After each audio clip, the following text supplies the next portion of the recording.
제일 중요한 게 국민들이 먹고 사는 문제를 해결하는 것인데 그 핵심이 바로 경제고 그 경제의 또 핵심은 바로 기업이라고 생각이 됩니다.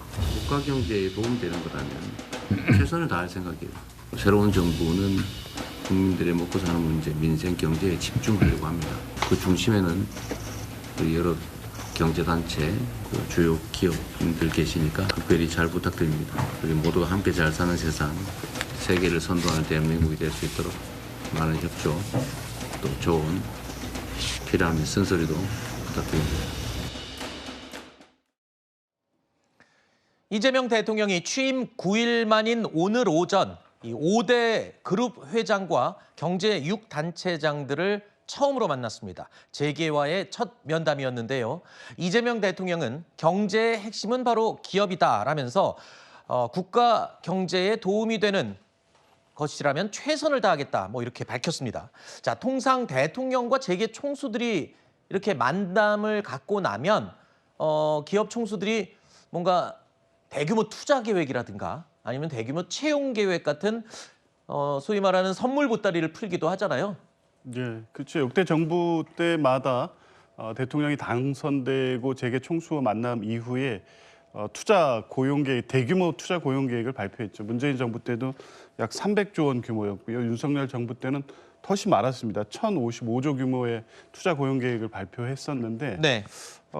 지금 오늘 9일 만에 만나신 건데 아마 IMF 때 김대중 대통령 이후에 가장 단기간에 이 재계 인사들을 만난 것 같습니다. 네. 그만큼 우리 경제 상황이 안 좋다는 어렵다는 것이고요. 기업에 좀 특별한 협조를 당부한 것 같습니다. 경제 핵심은 기업이라고 하고 적극 지원하겠다고 오늘 말씀을 하셨으니까 아마 재계에서도 이제 그런 부분에 대한 신뢰를 갖고 어느 정도의 이제 투자 계획 또 고용 계획을 발표를 할 것 같은데 네. 주요 기업들이 이번 달에 주요 투자 관련된 전략 회의들을 예정하고 있더라고요. 그렇죠. 아직 이제 계획을 확정해 놓지는 않았을 것이고 또 워낙 3년 만에 갑자기 치러진 대선이어서 지난 정부에 약속했던 투자가 또 이루어지고 있는 부분도 있습니다. 아하. 아마 이런 부분들을 조정해서 조만간에 정부의 적극 지원 의지에 대한 화답성 어떤 투자 계획 발표가 있지 않을까 기대해 봅니다. 네. 그런데 또 기업들 입장에서 보면 아직 대외 변수들이 해결되지가 않았어요. 관세 협상이라든가 여러 가지 문제들. 그래서 이 불확실성이 좀 더 해소되기 전까지는 섣불리 투자 계획을 대규모로 또 밝힌다든가 이러기도 또 어려운 상황이라면서요. 올 초에 투자 계획을 밝힌 기업들도 있죠. 그런데 어쨌든 투자에 대한 포트폴리오를 본인들이 짤 거 아니겠어요? 네. 그 포트폴리오가 완성이 돼야지만 국내 투자를 어떻게 하겠다라는 것을 약속하는 발언을 할 수 있을 것 같고, 저는 이제 기업들 입장에서 보면 대통령이 얘기한 것처럼 협조와 지원은 국가의 일이고 기업이 네. 알아서 잘 운영돼야 된다는 취지로 얘기하시면서 사실은 이제 기업 내부의 문제, 노동 문제, 그다음에 중소기업 문제 이런 공정한 경제 생태계를 잘 수립해야 된다는 취지로 얘기를 했기 때문에 네. 관련된 부분에 대한 또 다른 또 준비를 해야 될 것 같아요, 기업들은. 그러니까 네. 대통령께서는 오히려 숙제를 준 거죠. 아하. 이 중소기업과의 상생 문제도 너희들 고민해보고 노동 문제도 이거 다 기업 생태계에 포함되는 거니까 이런 문제가 있다, 공정해야 된다라는 숙제를 던져줬기 때문에 네. 투자 계획을 밝히는 것도 중요하지만 관련된 문제들에 대해서 기업들이 아하. 앞으로 어떤 대책을 세워서 어떻게 발표할 것인지도 큰 숙제를 떠안고 갔다, 그렇게 생각합니다. 알겠습니다. 자, 이렇게 이재명 대통령이 재계 인사들을 한자리에서 다 만난 가운데 김민석 국무총리 후보자가요. 식품 외식업 협회를 오늘 만납니다. 자, 그러니까 지난 9일에 있었던 이재명 대통령의 라면값이 2,000원 한다는데 정말인가요? 바로 이 발언에서 시작이 됐습니다. 최근에 물가가 엄청나게 올랐다고 그러더라고요. 라면 한 개 2,000원 한다는데 진짜예요? 일하는 월급 생활자들 그리고 그중에서도 젊은 분들이 매일매일 부딪히는 음식 물가는 매우 중요한 문제라고 생각하고 있습니다. 가격적인 이득이 없어지면은 차라리 그냥 안 먹고 말 수도 있을 것 같아요. 조금씩 계속 올라가는 거가 약간 부담스럽기는 하세요. 라면 일주일에 한 2~3번은 먹어요. 2,000원이면은 5봉지 하면은 거의 10,000원인데 보통 이제 편의점에서 라면 한 봉지를 급하게 사 먹더라도 보통 한 1,500원 미만으로 사 먹었던 것 같거든요. 여러분도 아시다시피 지금 김민석 국무총리 후보자는 후보자 신분입니다. 아직 인사청문회를 앞두고 있는 상황인데 후보자 신분으로서도 이렇게 벌써 행보를 한다는 것, 이 문제를 간단하게 보지 않는다는 것으로 풀이가 됩니다. 그러면서 이번에 대통령의 라면 2,000원 넘는다는데 진짜예요. 이 발언은 단순히 우발적인 발언이 아니다라고 이야기하면서 업계와 소비자 모두에게 송구스러운 마음을 가지고 있다고 밝히기도 했습니다. 대통령님께서 식품 가격 급등에 대한 관심을 갖고 임기 초에 시장을 바로 예정이 없이 방문하시고 연일 문제를 제기하고 있는 것은 우발적인 것은 아니다. 최근에 식품 외식 물가가 상승하는 데에는 기후변화에 따른 원재료의 국제가격, 또 환율 상승, 또 인건비 증가 이렇게 다양한 원인이 있습니다. 업계는 업계대로 원가 부담에 따른 애로가 있을 것이라고 생각을 하고 또 소비자인 국민들 입장에서는 매일매일 이 물가 상승에 굉장히 고통스러울 것이다 이렇게 느껴서 굉장히 송구스러운 마음을 가지고 있습니다. 자, 일단 이 대통령이 직접 라면 하나에 2,000원 넘는다는데 진짜예요. 이 발언에 후폭풍이 좀 있습니다. 그러니까 실제로 모든 라면이 다 2,000원이 넘는 거는 아니거든요. 그런데 이제 상징적인 의미일 텐데 총리 후보자가 후보자 신분으로 벌써 저 업계 사람들을 오늘 당장 만나는 걸 보면 간단한 의미가 아닌 것 같아요.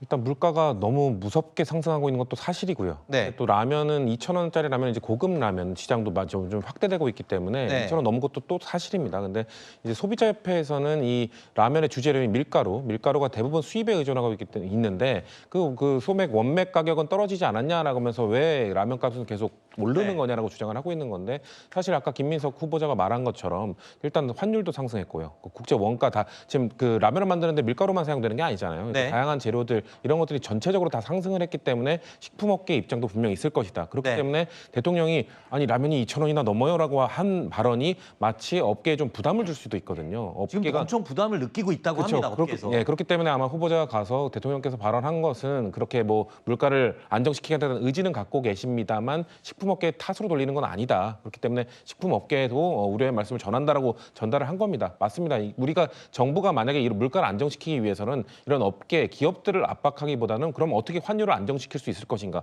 아니면 공급 원가를 어떻게 낮추기 위해서 국가가 어떤 지원을 할 수 있을 것인가? 이런 것들을 같이 얘기해 보면 되는 것이거든요. 단순히 지금 소비자들이 너무 힘드니까 물가를 낮춰라 이렇게 압박할 건 아니기 때문에 네. 대통령께서도 그런 차원의 말씀을 하신 건 아니기 때문에 후보자가 가서 업계를 좀 달래는 차원에서 간담회를 한 걸로 봐주시면 될 것 같습니다. 일단은 뭐 총리 후보자가 직접 나서서 그 업계를 달랠 정도라면 그 파장이 그냥 간단한 건 아니기 때문에 그랬다. 그렇게 이해가 되고요.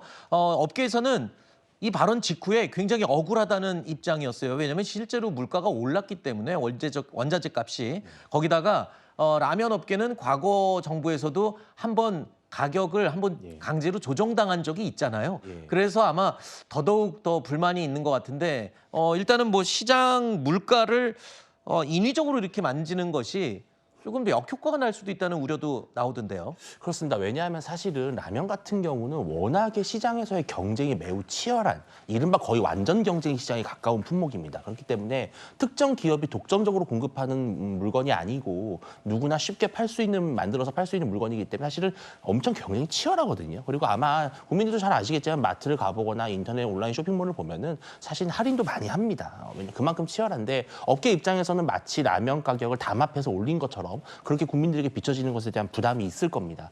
아마 이재명 대통령도 이번에 취임한 지 이제 일주일이 좀 넘은 상황에서 이 대통령의 말 한마디가 갖는 파장과 충격이 이렇게 크구나라는 것을 아마 깨닫는 좋은 계기였을 거라고 보고요. 사실 라면 2,000원 이 발언 이후에 라면뿐만 아니라 통신업계라든지 또 숙박업계 이런 우리나라의 주요 업계들이 초긴장으로 간다는 것이죠. 공정위가 만약에 예를 들어서 무리한 조사를 한다든지 국세청에서 세무조사를 한다든지 이런 식의 어떤 물가 관리를 위한 정부의 강도 높은 조치가 있을 수도 있다라는 불안감이 있기 때문에 김민석 총리 후보자가 이런 식으로 여론을 잠재우는 것을 매우 잘하는 것으로 보이고요. 아마 이재명 대통령도 앞으로 발언을 할 때 조금 더 정확하게 정말 국민들이 생각하는 평균적인 수준의 데이터에 맞게 말씀을 하시지 않으면 이런 좀 불필요한 논란이 있을 수 있겠다는 생각이 듭니다. 네.